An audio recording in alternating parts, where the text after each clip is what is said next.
Hey everybody, welcome to Carnivore Journey. I had an interesting comment from a very dear friend of mine this morning.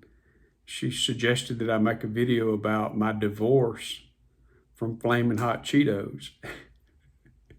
So I'm gonna take her up on that. I think it really made me stop and think about when I started this carnivore journey back in November of 22 and why I started. What was my motive? Why I actually got into this life change? And I had mentioned to her and her husband um, that I had gotten to the point where I could sit down and eat an entire bag of Flamin' Hot Cheetos and just do that all the time. I was just I was obsessed with and addicted to these carbohydrates, these junk foods and highly processed foods.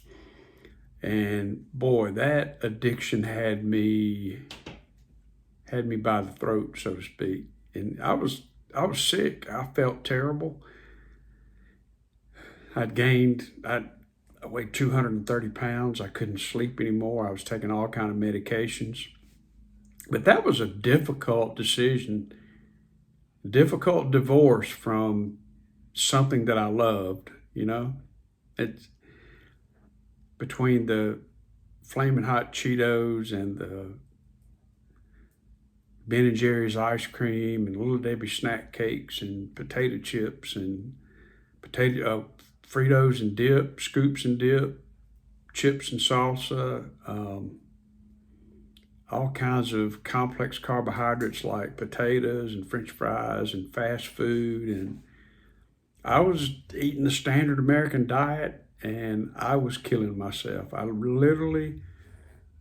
My health was deteriorating at a rate that was way too fast. I'm only 61 and I felt like I was dying. I was really in a lot of pain.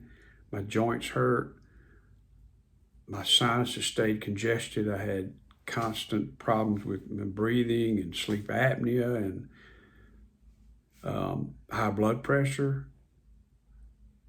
My blood sugar was high.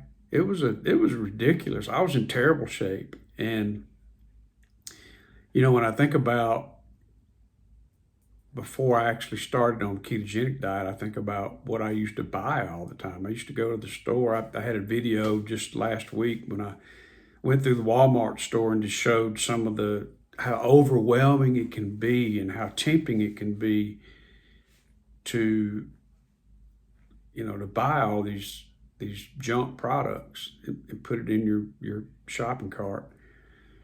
But between the Cokes and the fast food and the Flamin' Hot Doritos and Cheetos and everything else, I was miserably sick. I felt terrible, and I had to make a change. And it's almost like it is like a divorce. You're going from snacking all day and then getting the enjoyment and the great flavors and textures and food that's very, very tasty and satisfying, and to stop doing that.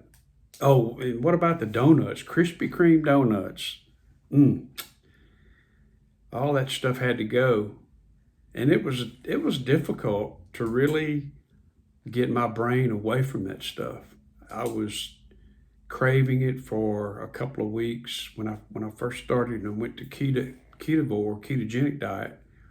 I just really had to power through the cravings and get through it. I did things. I did the bridge snacks. I bridged the cravings with like a boiled egg or some little handful of fruit, things like, pork rinds or a piece of cheese or something like that. I did everything I could to stay away from the sugary snacks, the, you know, the cereals at night, those habits. Every night after dinner before I went to bed, I'd get a couple bowls of Cheerios, Honey Nut Cheerios, or some other cereal. It was habits. So I had a lot of habits to break. I had a lot of cravings I had to get through, but I also had a lot of health issues that I had to resolve because I felt like I was dying. So fast forward now, I went 6 months on keto. And now I'm about 107 days now on carnivore. All those health issues are cleared up. All the medicines are gone.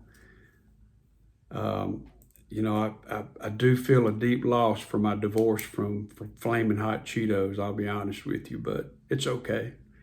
Now I get to eat ribeye steaks. Last night I went to a restaurant and I had a 8-ounce filet. It was delicious. That's all I ate was the filet. You get to eat really nutritious, wonderful food. Like this morning, I had scrambled eggs and bacon and really good food that keeps you full, keeps you satiated, and keeps you happy. And I don't have to eat foods that make me crash and want to take a nap and ache all over and gain weight and all the negative side effects from this stuff that we call food that really isn't food. It's a 10th grade science experiment gone bad is what it is. It's a science experiment gone bad. And we eat this stuff all the time.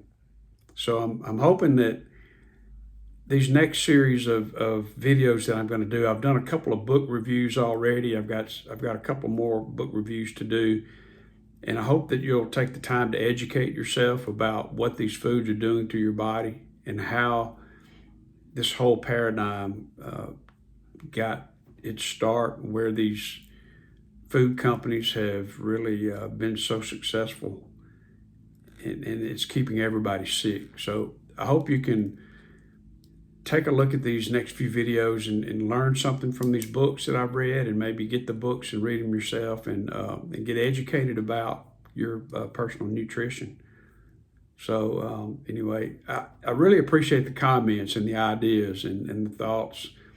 If you'll click that like button and put me a few comments, I would really like to hear those comments from you. So thanks and have a good day.